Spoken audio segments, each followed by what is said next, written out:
Hello class, good morning. हम पढ़ रहे थे आपका जो टॉपिक था वो ये था कि अनुसंधान एवं अनुप्रयोग के कथ्य, जिसमें हमने पहला कथ्य पढ़ लिया था। अब हम पढ़ते हैं दूसरा कथ्य, जो कि मानव व्यवहार, व्यक्तियों एवं वातावरण के लक्षण का एक प्राकार्य है। कुर्ट लेविन के सर्वप्रथम प्रसिद्ध समीकरण जो कि आपके सामने दिया गया का प्रतिपादन किया था, जो यह बताता है कि व्यवहार व्यक्ति एवं उसके वातावरण का उत्पाद है।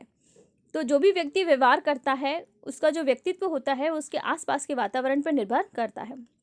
यह समीकरण साधारण ढंग से यह बताता है कि लोगों के व्यवहार में जो अंतर हम पाते हैं वह बड़ी सीमा तक इस तथ्य के कारण पाते हैं, लोग अपने गुणों के कारण एक दूसरे से भिन्न होते हैं और ऐसा उनके आनुवंशिक निधि तथा विविध अनुभवों एवं इसी प्रकार उनके अपने वातावरण द्वारा हो पाता है।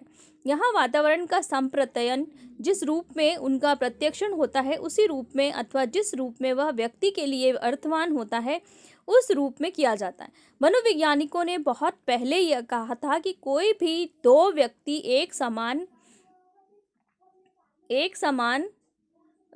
नहीं होते हैं, एक समान नहीं होते हैं। यदि उनके मनोवैज्ञानिक गुणों को देखा जाए तो वे बुद्धि, अभिरुचि, मूल्य, अभिक्षमता तथा अन्य बहुत से व्यक्तित्व संबंधी कारकों के आधार पर एक दूसरे से भिन्न होते हैं। वास्तव में मनोवैज्ञानिक परीक्षणों का निर्माण इन्हीं भिन्नताओं के मापने के लिए किया जाता है।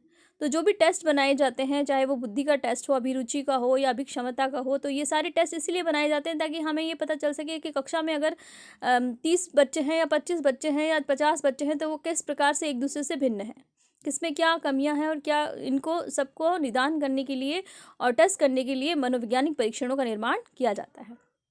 मनोवैज्ञानिक परीक्षणों का निर्माण इन्हीं भिन्नताओं के लिए मापन के लिए किया जाता है। एक विद्या शाखा जिसे विभेद मनोविज्ञान कहा जाता है, जो 19वीं सदी के अंतिम समय एवं 20वीं सदी के आरंभ में प्रारंभ हुई, व्यक्तिगत विभेद पर बल देती है। इसकी बहुत सी बातें व्यक्तित्व मनोविज्ञान के रूप में आज भी दिखाई देती हैं। मनोवैज्ञानिक विश्वास करते हैं कि यद्यपि मूल मनोवैज्ञानिक शाखा प्रक्रियाएं सार्वभौमिक होती हैं, तब भी वे व्यक्तिगत गुणों के प्रति संवेदनशील होती हैं।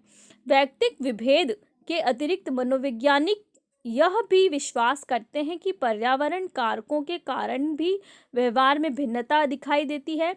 मनोवैज्ञानिकों ने यह विचारधारा मानव शास्त्रियों, विकासवादी सिद्धांतों तथा जीव वैज्ञानिकों से ग्रहण की है। विविध मनोवैज्ञानिक गोचरों की व्याख्या व्यक्ति वातावरण की अंतः क्रियाओं के आधार पर करता है। यद्यपि ऐसा कर पाना कठिन होता है, तथापि